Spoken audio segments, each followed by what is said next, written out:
నమస్తే, నా పేరు కిట్టు. వైజాగ్ లోకల్ న్యూస్ వార్తలకు స్వాగతం. వార్తల్లో ముందుగా ముఖ్యాంశాలు.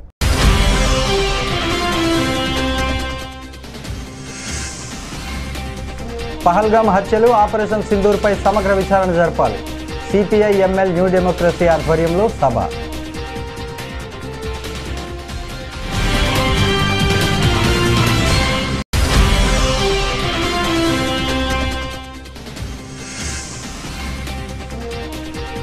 తెలుగు భాష రక్షణలో కూటమి ప్రభుత్వం ఏకపక్ష నిర్ణయాలకు నిరసనగా అర్ధనగ్న ప్రదర్శన.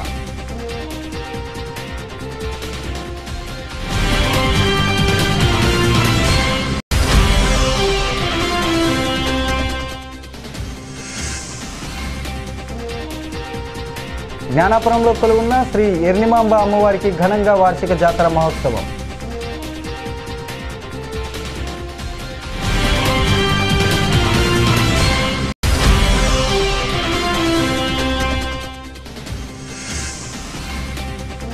పాకిస్తాన్పై పోరాటం చేసిన భారత సైనికులకు నగర కళాకారుల మద్దతు తెలుపుతూ సైనిక వందన కార్యక్రమం.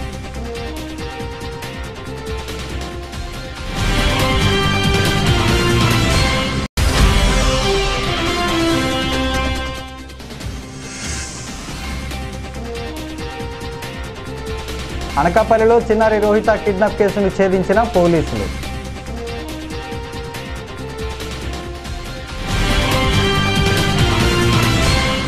వార్తల్లో ముందుగా, కాశ్మీర్లోని పహల్గామ్ హత్యలపై సమగ్ర విచారణ జరిపి వాస్తవాలు ప్రజలకు చెప్పాలని సిపిఐ ఎంఎల్ న్యూ డెమోక్రసీ రాష్ట్ర అధికార ప్రతినిధి పి ప్రసాద్ డిమాండ్ చేశారు. నగరంలోని అల్లీపురంలో గల నీలం రాజశేఖర్ రెడ్డి భవన్లో ఆదివారం ఈ మేరకు పార్టీ ఆధ్వర్యంలో సభను నిర్వహించారు. ఈ కార్యక్రమంలో ఆయన మాట్లాడుతూ, యుద్ధం వద్దు, శాంతి కావాలని, ఆపరేషన్ సింధూర్ పేరుతో పాకిస్తాన్పై జరుగుతున్న యుద్ధాన్ని అర్ధాంతరంగా ముగించడానికి రహస్య కారణాలేంటో ప్రజలకు చెప్పాలని పేర్కొన్నారు. రెండు దేశాల మధ్య యుద్ధ రీతిలో దాడుల నేపథ్యంలో వాటిని నిలిపివేయాలనుకున్నప్పుడు కనీసం మంత్రివర్గ సమావేశంలో కూడా చర్చించలేదని అన్నారు. పార్లమెంటు సమావేశాన్ని ఏర్పాటు చేయలేదని పేర్కొన్నారు. నాటి జవహర్లాల్ నుంచి మన్మోహన్ సింగ్ వరకు ఇలా జరగలేదన్నారు. దాడులకు ముందు అఖిలపక్ష సమావేశం ఏర్పాటు చేసినప్పటికీ దానికి ప్రధాని నరేంద్ర మోడీ ఎందుకు రాలేదని ప్రశ్నించారు. పహల్గామ్ ఘటన చాలా అనుమానాలను మిగిల్చింది. ఈ దేశ ప్రజలంతా కూడా మోడీ ప్రభుత్వం వెనక స్థిరంగా నిలబడి ఏకశిలాఖండంగా ఉన్నప్పటికీ మనసుల్లో అనేక అనుమానాలు, అపోహలను మిగిల్చింది, సందేహాలను మిగిల్చింది. వాటన్నిటినీ నివృత్తి చేయాల్సిన బాధ్యత మోడీ ప్రభుత్వం మీద ఉంది. కానీ ఇంతవరకు అఖిలపక్ష సమావేశం కానీ, జాయింట్ పార్లమెంటరీ కమిటీ కానీ, భద్రతా వైఫల్యానికి కారణాల మీద విచారణ కానీ ఏవీ జరపకుండా తన ఏకపక్ష విధానాలు కొనసాగిస్తూ సింధూర్కి వెళ్ళి ఆపరేషన్ సింధూర్ దాన్ని కూడా ట్రంప్ మధ్యవర్తిత్వంలో విరమించాడు. హఠాత్తుగా తన ప్రకటిత విధానానికి భిన్నంగా విరమించాడు. ఈ దేశ సార్వభౌమాధికారాన్ని కూడా ట్రంప్ కాళ్ళ దగ్గర తాకట్టు పెట్టే విధంగా దీన్ని ముగించాడు. అందుకని అనేక అనుమానాలు ఉన్నాయి. ఆపరేషన్ సింధూర్ మీద అనుమానాలు ఉన్నాయి, పహల్గామ్ మీద అనుమానాలు ఉన్నాయి. ఇది న్యాయ విచారణ, ఉన్నత స్థాయి విచారణ జరిపి, సమగ్ర విచారణ జరిపి వాస్తవాల్ని ప్రజల ముందు బయటపెట్టాలని సిపిఐఎంఎల్ న్యూ డెమోక్రసీ కేంద్ర కమిటీ పిలుపునిచ్చింది.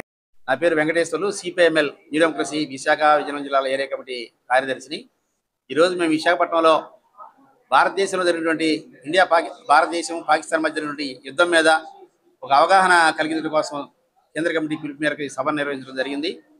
వాస్తవానికి భారతదేశంలో జరిగినటువంటి పహల్గామ్ ఘటన కానీ, ఆ తర్వాత సింధూర్ ఘటన కానీ, ఇది అనేక ప్రశ్నలు లేవనెత్తున్నాయి. ఆ ప్రశ్నలకి సమాధానం చెప్పడం కేంద్ర ప్రభుత్వం దాటేస్తా ఉంది. తిరంగ యాత్ర పేరుతోటి భారత ప్రజల యొక్క మనోభావాల్ని, భారత ప్రజల యొక్క అభిప్రాయాల ఆలోచనల్ని పక్కదారి పట్టించే ప్రయత్నం చేస్తూ ఉంది. యుద్ధోన్మాద చర్యలని, యుద్ధానికి సన్నాహం చేస్తున్నప్పుడు ఈ దేశ ప్రజలుగా, ఈ దేశంలోని మేధావులుగా, ప్రజా సంఘాలుగా, పార్టీలుగా కొన్ని అభిప్రాయాలు వ్యక్తం చేస్తే యుద్ధం వద్దని చెప్తే దేశద్రోహుల కింద ప్రకటించింది. కానీ అదే సందర్భంలో యుద్ధాన్ని ప్రారంభించినటువంటి కొద్ది సమయానికే ట్రంప్ చెప్పినన్నే యుద్ధాన్ని రెండు దేశాల పాలకవర్గాలు విరమించాయి. ఆ రకంగా ఈ దేశం నుండి పాలకవర్గాలు కానీ, పాకిస్తాన్ నుండి పాలకవర్గాలు కానీ పూర్తిగా అమెరికా కన్సర్న్లు లొంగిపోయి ఉన్నాయని చెప్పి దాన్ని రుజువు చేశారు. విశాఖ కాన్వెంట్ కూడల్లో గల పంటల తల్లిగా, సంతాన దేవతగా ప్రసిద్ధిగాంచిన శ్రీ ఎర్నిమాంబ అమ్మవారి వార్షిక జాతర ఆదివారం అధికారులు, నాయకులు ఘనంగా నిర్వహించారు. శనివారం తొలేళ్ల సంబరాన్ని ఈవో డివిఎస్ సురేష్ బాబా నేతృత్వంలో నిర్వహించి సాయంత్రం పూర్ణ మార్కెట్ దుర్గాలమ్మ ఆలయం వద్ద సుమారు 260 ఎర్నిమాంబ అమ్మవారి ఘటాలతో భక్తులు కాలినడకన బయలుదేరారు. జ్ఞానాపురంలోని పుట్టబంగారం వద్దకు అమ్మవారి ఘటాలను చేర్చారు. ఆదివారం అమ్మవారి వార్షిక జాతర సందర్భంగా అమ్మవారికి ఆలయ పురోహితులు ప్రత్యేక పూజలు నిర్వహించారు. ఆలయ ఈవో భక్తులకు ఎటువంటి అసౌకర్యాలు కలగకుండా ప్రత్యేక ఏర్పాట్లు నిర్వహించారు. అమ్మవారిని ఎమ్మెల్యే వంశీకృష్ణ శ్రీనివాస్ దర్శించుకొని పూజలు చేశారు. భక్తులు అమ్మవారికి పసుపు కుంకుమ సమర్పించుకొని మొక్కులు చెల్లించుకున్నారు.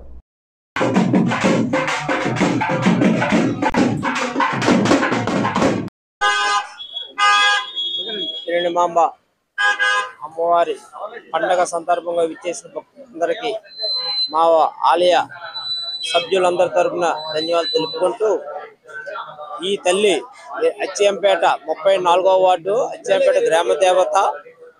ఆ గ్రామ దేవత అయిన పండగ ఈరోజు వార్షికోత్సవం సందర్భంగా పెద్దలు ఇప్పుడు మాకు మా సభ్యులందరూ చెప్పే విధంగా 14వ తేదీ నుంచి 18 వరకు చాలా ఘనంగా జరిగింది. దానికి అంతా భక్తులు బాగా సహకరించి భక్తులందరూ హాజరయ్యారు.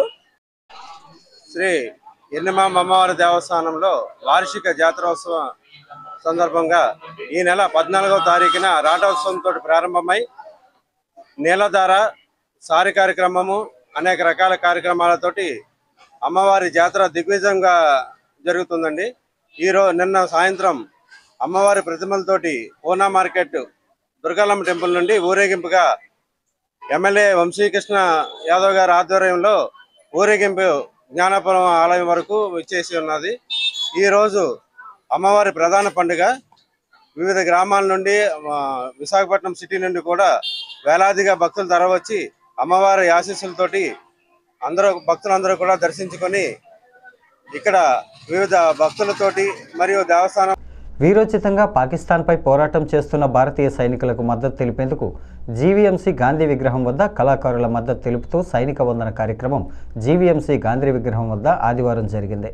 ఈ కార్యక్రమం ప్రముఖ కళాకారుడు ప్రతాప్ కుమార్ యాక్మీ జరిగినటువంటి కార్యక్రమాలు భాగంగా ఈ కార్యక్రమానికి ముఖ్య అతిథిగా విచ్చేసిన విశాఖ నగర బీజేపీ అధ్యక్షుడు పరశురామరాజు ముఖ్య అతిథిగా హాజరై ముందుగా జీవీఎంసీ గాంధీ విగ్రహం వద్ద ఉన్న గాంధీ విగ్రహానికి పూలమాల వేసి అంజలి ఘటించారు. అనంతరం ఆయన కార్యక్రమాన్ని ఉద్దేశించి మాట్లాడుతూ ఇటీవల జరిగిన ఉగ్రవాదుల దాడుల్లో హిందువులను మతం పేరుతో మతం అడిగి మరీ దారుణంగా చంపడం ఎంతవరకు సమంజసం అని ప్రశ్నించారు. దీన్ని ఖండిస్తున్నామని అన్నారు.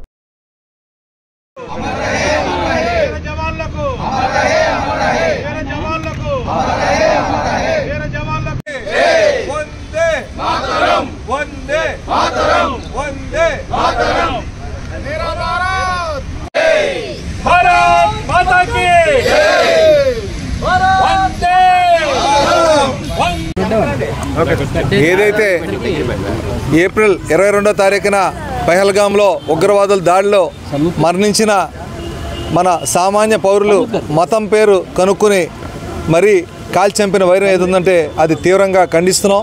ఎందుకంటే సరదాగా రిటైర్ అయిన వాళ్ళు, కొత్తగా పెళ్ళైన వాళ్ళు అందరూ కూడా వెళ్ళి ఎంజాయ్ చేసే ప్లేస్లో ఏదైతే సుఖశాంతులతో ఉందో కాశ్మీర్ అని చెప్పిన దాన్ని డిస్టర్బ్ చేయడం కోసం ఈ ఉగ్రవాద మూకలో కాల్చడం జరిగింది. దాంట్లో 26 మంది వీరమరణం పొందారు. దాంట్లో మన వైజాగ్ చంద్రమౌళి గారు ఉండటం చాలా బాధాకరంగా ఉంది.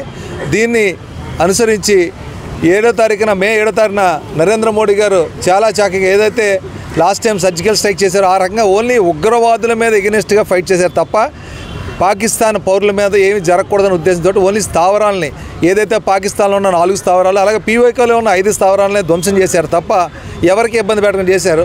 కానీ ఆ 8, 9 తారీఖుల్లో పాకిస్తాను మన సైన్యం మీద మన పౌరుల మీద గురిపెట్టింది. దానిలో సుమారు 16 మంది సామాన్య మానవులు చనిపోవటం, అలాగే మన ఆంధ్రప్రదేశ్ సంబంధించిన మురళీ నాయక్ చనిపోవటం చాలా దురదృష్టకరం. కానీ ఎక్కడా కూడా ప్రాణ నష్టం జరగకూడదనే మన ఇండియన్ సోల్జర్స్ అందరూ కూడా ఏదైతే టార్గెట్లు ఉన్నాయో టార్గెట్ రీచ్ చేయాలని కొట్టారు. అలాగే వాళ్ళు మన భూమిని తాకటానికి లేకుండా ఒక్క ఎంట్రీ కూడా మనం ముట్టుకోవటం లేకుండా మనం ఎక్కడా కూడా ఒక క్షిపణి కానీ ఒక డ్రోన్ కానీ ఏది కూడా మనం పడకుండా మన త్రివిధ దళాలు చాలా కష్టపడి చాకచక్యంగా వాళ్ళు తిప్పుకొట్టారు తప్ప యుద్ధం చేయలేదు. అదే యుద్ధం చేసి ఉంటే ఇవాళ పాకిస్తాను గంటలో ఉండదు. తెలుగుదండు ఆధ్వర్యంలో ఆదివారం మద్దెలపాలెం కూడలి తెలుగు తల్లి విగ్రహం వద్ద తెలుగు భాషా రక్షణలో కూటమి ప్రభుత్వ ఏకపక్ష నిర్ణయాలకు నిరసనగా అర్ధనగ్న ప్రదర్శనను నిర్వహించారు. తెలుగుదండు అధ్యక్షుడు పరవస్తు సూరి మాట్లాడుతూ గత ప్రభుత్వం విద్యా వ్యవస్థలో 6 అంచెల విద్యా విధానాన్ని ప్రవేశపెట్టి తెలుగు భాషను దుంపనాశనం చేసిందని, నేడు కూటమి ప్రభుత్వం కూడా అదే దారిలో ఏకంగా 9 అంచెల విద్యా విధానాన్ని ప్రవేశపెట్టి మన తెలుగు భాష మనుగడను, మన చిన్నారుల భవితను సర్వనాశనం చేయడానికి ప్రయత్నాలు చేస్తోందని అన్నారు. ఈ కార్యక్రమంలో పాల్గొన్న కవులు, కళాకారులు, సాహితీవేత్తలు, భాషోద్యమకారులు మాట్లాడుతూ మన విద్యాశాఖ మంత్రి లోకేష్ గారు పొరపాటున తన ఎర్రబుక్కులో తెలుగు తల్లి పేరు కూడా వ్రాసుకున్నారేమో, అందుకే తమ పార్టీ తెలుగుదేశమైన తెలుగు ద్వేషంగా నిర్ణయాలు చేస్తున్నారని చమత్కరించారు.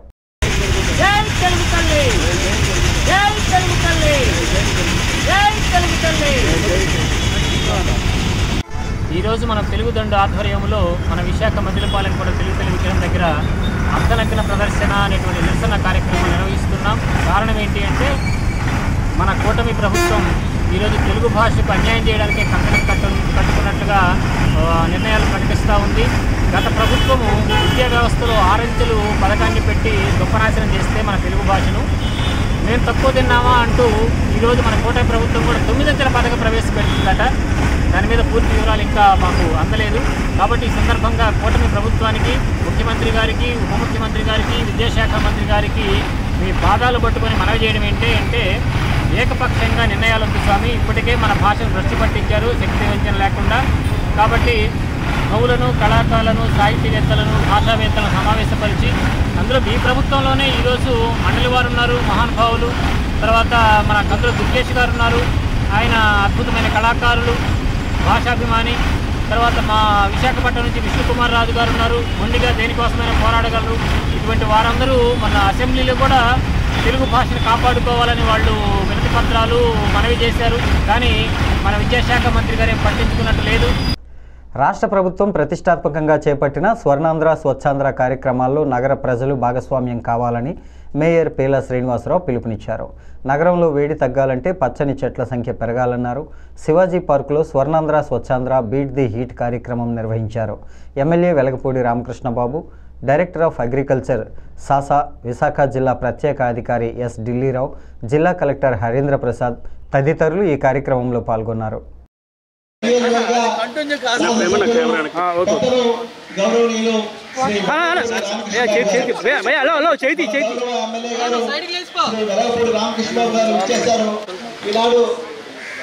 మనం స్వచ్ఛాంధ్ర స్వర్ణాంధ్ర కార్యక్రమం భాగంగా చర్చలు నాడుతున్నారు.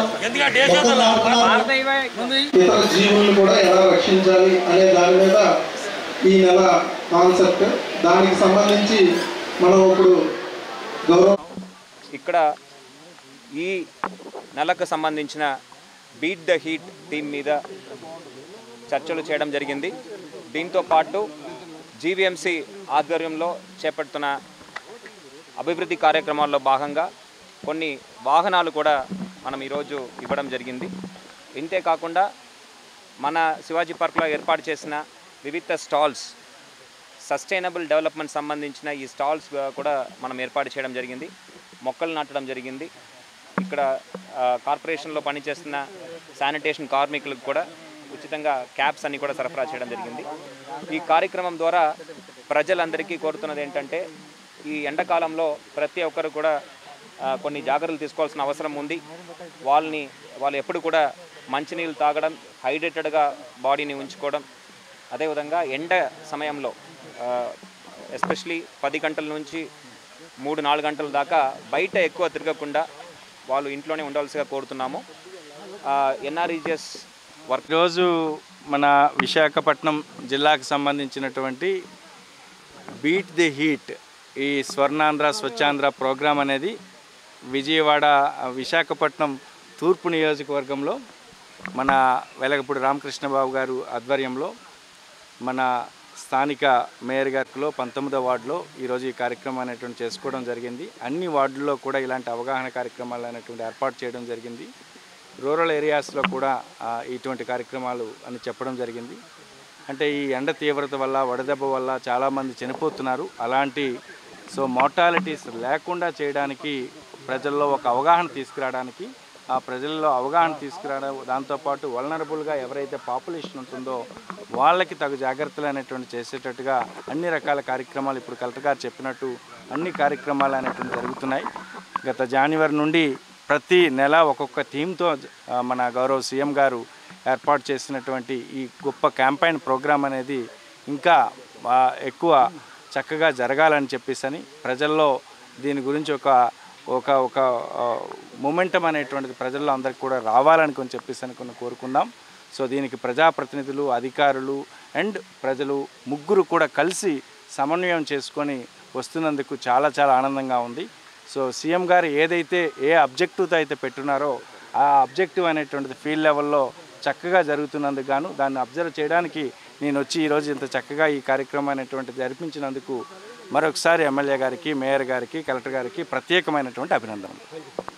అనకాపల్లి జిల్లా పట్టణంలో లోకవారి వీధిలో నివాసం ఉంటున్న బీశెట్టి లలిత భర్త బీశెట్టి హరీష్ల చిన్న కుమార్తె 14వ తేదీ సాయంత్రం సుమారు 5 గంటల తర్వాత నుంచి కనబడటం లేదని అనకాపల్లి టౌన్ పోలీస్ స్టేషన్లో ఫిర్యాదు చేశారు. వెంటనే అనకాపల్లి జిల్లా పోలీసులు అప్రమత్తమై పాప కోసం 6 బృందాలుగా ఏర్పడి గాలింపు చర్యలు చేపట్టారు. ఈ చర్యలలో భాగంగా పాప నివాసం ఉంటున్న ఇంటిని చుట్టుపక్కల మరియు అనకాపల్లి ప్రధాన సెంటర్లలో సీసీ కెమెరాలను విస్తృతంగా తనిఖీలు చేయగా ఓ మహిళా బాలికను అనకాపల్లి పెరుగు బజార్ సెంటర్లోని ఆర్టీసీ బస్సులో తీసుకొని వెళ్తోందని గమనించారు. దీనిని పరిశీలించి పోలీసులు అప్రమత్తమై నిందితురాలు టోటోని లక్ష్మిగా గుర్తించారు. ఈ నిందితురాలు గాజువాకలో నివాసం ఉంటున్నట్లు తనిఖీల్లో బయటపడింది. పోలీసులు అనకాపల్లిలో గాలిస్తూ ఉండగా నిందితురాలు లక్ష్మి ఆమె భర్త అప్పలస్వామి బొలేరో వాహనంలో బోనాలదేవి అనే వ్యక్తిని కలవడానికి అనకాపల్లి వస్తుండగా జలగల మధున్ దగ్గర అరెస్టు చేశారు. ఈ నేపథ్యంలో శనివారం అనకాపల్లి ఎస్పీ కార్యాలయంలో జిల్లా ఎస్పీ తుహిన్ సిన్హా మీడియా సమావేశం ఏర్పాటు చేశారు.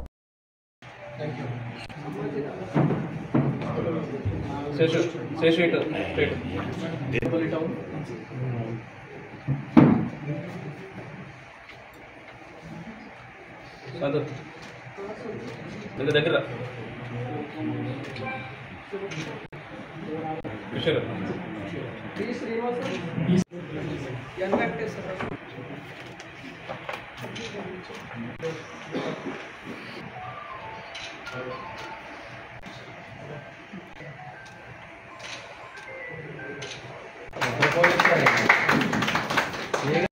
మన అనకాపల్లి డిస్ట్రిక్ట్ పోలీస్ ఈరోజు ఒక successful child rescue operation conduct చేయడం జరిగింది. ఇది విదిన్ 24 అవర్స్ ఒక 4-year-old అమ్మాయిని అనకాపల్లి టౌన్లో ఎవరు మిస్సింగ్ అయ్యారు ఆన్ 15th of May. ఆమెని మనం ట్రేస్ చేయడం జరిగింది, రెస్క్యూ చేయడం జరిగింది. Presently her medical condition is good. One stop centre ద్వారా కూడా ఆమెకి కౌన్సిలింగ్ ఇవ్వడం జరిగింది. At the same time medical tests కూడా చేసేసాము. Fortunately her health condition is good, medical condition is all right. ఈ కేసు మనకి 15th తారీఖున 7 PM ఒక కంప్లైంట్ ఇవ్వడం జరిగింది అనకాపల్లి టౌన్ పోలీస్ స్టేషన్లోనే. Complainant is victim's mother. వాళ్ళు లోకవీరి వీధి అనకాపల్లిలోనే ఉంటున్నారు. అక్కడ నుంచి on 14th between 8 AM to 6 PM ఈ 4-year-old పాప రోహిత అక్కడ నుంచి మిస్సింగ్ అయ్యారు. అది కంప్లైంట్ వచ్చిన తర్వాత మన 6 search and rescue teams prepare చేయడం జరిగింది under the overall control of additional SP admin and incharge SDPO DSP DTC Mohan Rao garu and overall ground level support by CI Anakapalli town Vijay. మనకి ఒక lookout notices regarding this girl child అన్ని గ్రూప్స్కి circulate చేయడం జరిగింది. GMSK's WhatsApp groups, మన district police WhatsApp groups, plus neighbouring districts Visakhapatnam, Vizianagaram, Kakinada వాళ్ళకి కూడా share చేయడం జరిగింది. బికాస్ ఆఫ్ దీస్ ఎఫర్ట్స్ మనకి ఒక CCTV footage near the house of the kidnapped girl అక్కడ నుంచి మనకి ఒక CCTV కెమెరా కూడా CCTV ఫుటేజ్ దొరికింది. This was found at Perugu Bazaar in Anakapalli area. జనవాసాల్లో సెల్ టవర్ ఏర్పాటుకు వ్యతిరేకంగా చెంగల్రావుపేట పౌర సంక్షేమ సంఘం ఆధ్వర్యంలో ఆదివారం టౌన్ కొత్త రోడ్డు దరి చెంగల్రావుపేట పంజా జంక్షన్ వద్ద ధర్నా కార్యక్రమం జరిగింది. ఈ కార్యక్రమంలో స్థానికులు, మహిళలు పెద్ద ఎత్తున ప్లకార్డులు ప్రదర్శిస్తూ నినాదాలు చేశారు. అదేవిధంగా మహిళలకు, వృద్ధులకు, చిన్నపిల్లలకు ఈ షెల్టర్ వల్ల వచ్చే రేడియేషన్ వల్ల మతిమరుపు, పలు అనారోగ్య సమస్యలు తలెత్తుతాయని అన్నారు. గతంలో కూడా రిలయన్స్ కంపెనీ వాళ్ళు వచ్చి సెల్ టవర్ పెట్టడానికై ప్రతిపాదనలు తెస్తే స్థానికంగా ఉన్న వాళ్ళంతా కూడా ధర్నాలు, నిరసన కార్యక్రమాల ద్వారా ఈ షెల్టర్ పెట్టనీయకుండా అడ్డుకున్నామని అన్నారు. కనుక సంబంధిత అధికారులు ఈ విషయాన్ని గమనించి జనావాసాల్లో షెల్టర్ నిర్మించవద్దని అన్నారు. కార్యక్రమంలో అధిక సంఖ్యలో మహిళలు, స్థానికులు పాల్గొన్నారు. చిన్నపిల్లలకి మతిమరుపు వచ్చేస్తుంది, మెదడు బాగా పనిచేయదు చిన్నపిల్లలకి. అలాగే ఒక పసుపు రంగు పొగ దాని నుంచి వస్తుంది బయటికి, చాలా ప్రమాదకరం. బ్యాటరీ నుంచి వచ్చే పొల్యూషను మొట్టమొదట మన ఊపిరితిత్తులు దెబ్బతీస్తుంది. మనకి రాత్రిపూట నిద్ర పట్టదు, తెలియదు, మనకి ఏంటి జరుగుతుందో తెలియదు. దీని యొక్క రేడియేషన్ ఏదైతే సంబంధించిన వ్యాధులు వస్తాయి, పిల్లలు ఆరోగ్యంగా పుట్టరు, పిల్లలు చనిపోయే కూడా ప్రమాదం ఉంటుంది. రద్దు చేయాలి, ఇచ్చిన అనుమతులంటే రద్దు చేయాలి, ఎమ్మెల్యే గారంటే కలిగి చేసుకోవాలి, కార్పొరేటర్ గారంటే కలిగి చేసుకోవాలి, సెల్ టవర్కి ఇచ్చిన అనుమతులను రద్దు చేయాలి. రద్దు చేసే వరకు పోరాడతాం, అనుమతులు రద్దు చేసే వరకు పోరాడతాం. జనావాసాల్లో సెల్ టవర్ నిషేధించాలి. అల్లూరు జిల్లా పెదబైలు మండల కేంద్రంలో 18 నుంచి 20 వరకు జరిగే మోదకొండమ్మ ఉత్సవాలు ప్రారంభమయ్యాయి.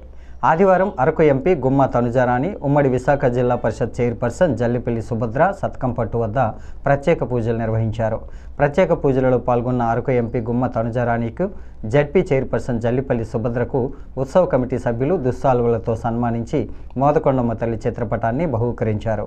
అనంతరం ఉత్సవ కమిటీ సభ్యులు పలువురు మాట్లాడుతూ పెదబైలు మండల కేంద్రంలో 3 రోజుల పాటు అంగరంగ వైభవంగా మోదకొండమ్మ తల్లి ఉత్సవాలు జరుగుతాయని, ఉత్సవాలకు అన్ని ఏర్పాట్లు పూర్తయ్యాయని, ఎటువంటి అవాంఛనీయ సంఘటనలు జరగనివ్వకుండా గట్టి బందోబస్తు సైతం ఏర్పాటు చేయడం జరిగిందని అన్నారు. ఈ కార్యక్రమంలో ఉత్సవ కమిటీ సభ్యులతో పాటు అధిక సంఖ్యలో భక్తులు కూడా పాల్గొన్నారు.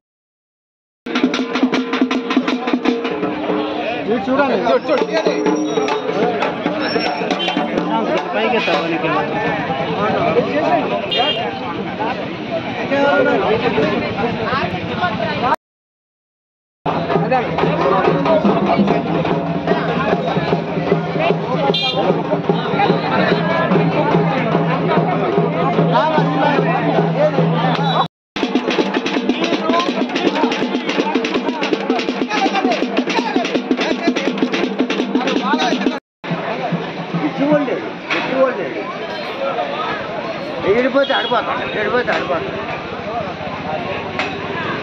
ఏం కావాలి చెప్పండి. నాకు 20 రూపాయలు మందు కావాలి. నేను చెప్పింది మీరు విన్నారు, మీరు చెప్పింది నా పేరు 7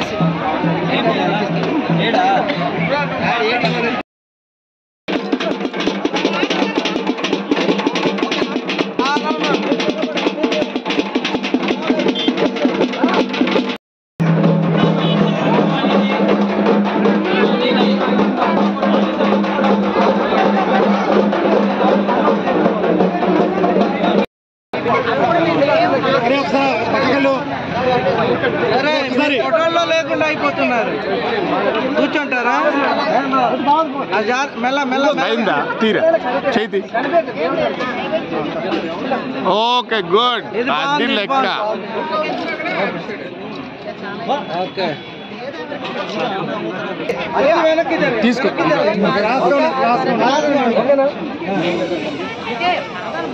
ఎంపీ సార్ కొంచెం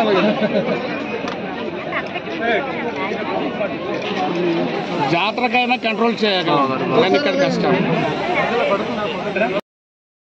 ఓనస్ ఫౌండేషన్ ఆధ్వర్యంలో 4వ వార్షికోత్సవం సందర్భంగా బీచ్ రోడ్ నుంచి గాజువాక వరకు ఉచిత మజ్జిగ పంపిణీ కార్యక్రమాన్ని ఓనస్ నిర్వహించారు.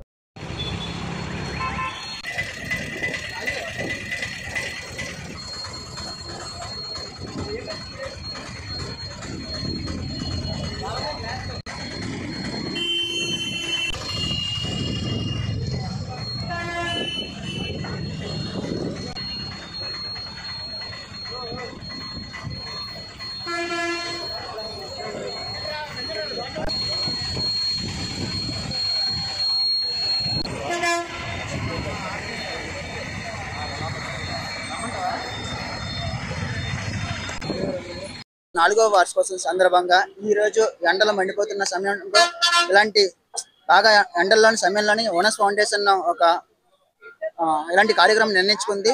కావున ఓనస్ ఫౌండేషన్ ఆధ్వర్యంలో ఉచిత మజ్జిగ వితరణ జరుగుతుంది. ఈ కార్యక్రమం ఆర్కే బీచ్ నుంచి అలా ఎన్ఏడి రోడ్ నుంచి అలా గాజువాక వరకు సాగుతుంది. కావున ఈ కార్యక్రమానికి ప్రధాన కారణంగా మన అర్చన మేడం గారిని ఇలాగా స్పాన్సర్ చేశారు.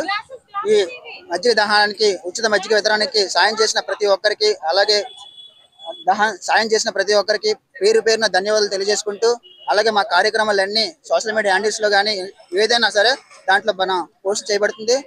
ఇలాంటి ఇంకా ఎన్నో మంచి కార్యక్రమాలు చేపడతామని కోరుతున్నాం. నమస్తే అండి, మాది ఓనస్ ఫౌండేషన్.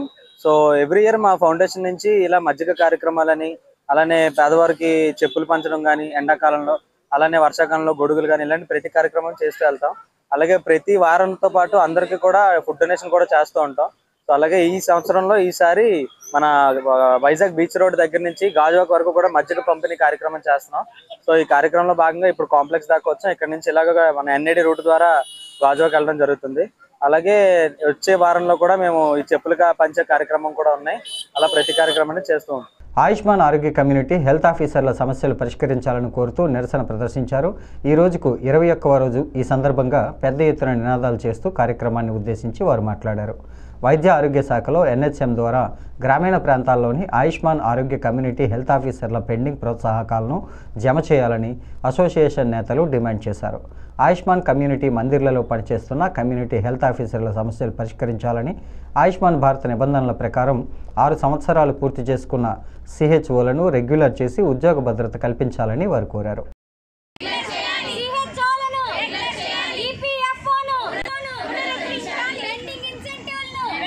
నా పేరు హరిచందన, నేను కమ్యూనిటీ హెల్త్ ఆఫీసర్ కింద వర్క్ చేస్తున్నాను.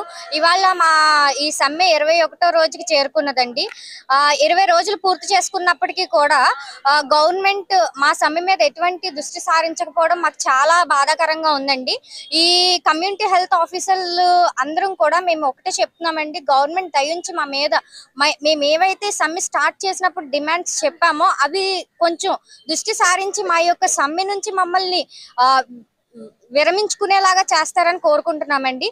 మెయిన్లీ ఏంటంటే మేము NHM గైడ్ లైన్స్ ప్రకారం ఏవైతే ఉన్నాయో ఆ హక్కుల్ని మాత్రమే అడుగుతున్నామండి. NHM గైడ్ లైన్స్ ప్రకారం 6 సంవత్సరాలు పూర్తి చేసుకున్న CHOs ఎవరైతే ఉన్నారో వాళ్ళని రెగ్యులర్ చేయాలని కోరుకుంటున్నామండి.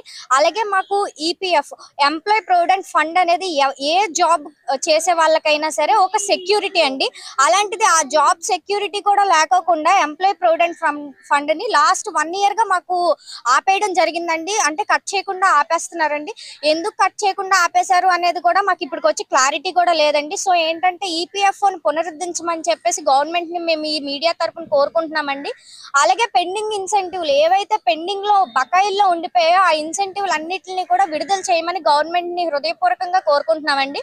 అలాగే ఏదైతే NHM లో నేషనల్ హెల్త్ మిషన్ అండర్ లో ఉన్న క్యాడర్లు 189 మంది క్యాడర్లు ఉన్నారో అందులో 188 మందికి 23% హైక్ ఇవ్వడం జరిగిందండి. కానీ అందులో కమ్యూనిటీ హెల్త్ ఆఫీసర్ ని మాత్రమే మినహాయింపు చేయడం జరిగిందండి. మేము కూడా సెంట్రల్ గవర్నమెంట్ కింద నేషనల్ హెల్త్ మిషన్ కింద 6 సంవత్సరాల కింద వర్క్ చేస్తున్నామండి. 6 సంవత్సరాల నుంచి సెంట్రల్ గవర్నమెంట్ లో నేషనల్ హెల్త్ మిషన్ కింద వర్క్ చేస్తున్న కమ్యూనిటీ హెల్త్ ఆఫీసర్ ని కూడా గుర్తించి మేము కూడా సెంట్రల్ గవర్నమెంట్ కి చెందిన వాళ్ళమే అని గుర్తించి మాకు 23% హైక్ ని ఇవ్వాలని చెప్పేసి ప్రభుత్వాన్ని కోరుకుంటున్నామండి. థాంక్యూ. ఈ వార్తలు ఇంతటితో సమాప్తం. తిరిగి మరో తాజా బులెటిన్లో మళ్ళీ కలుసుకుందాం. అంతవరకు సెలవు. నమస్కారం.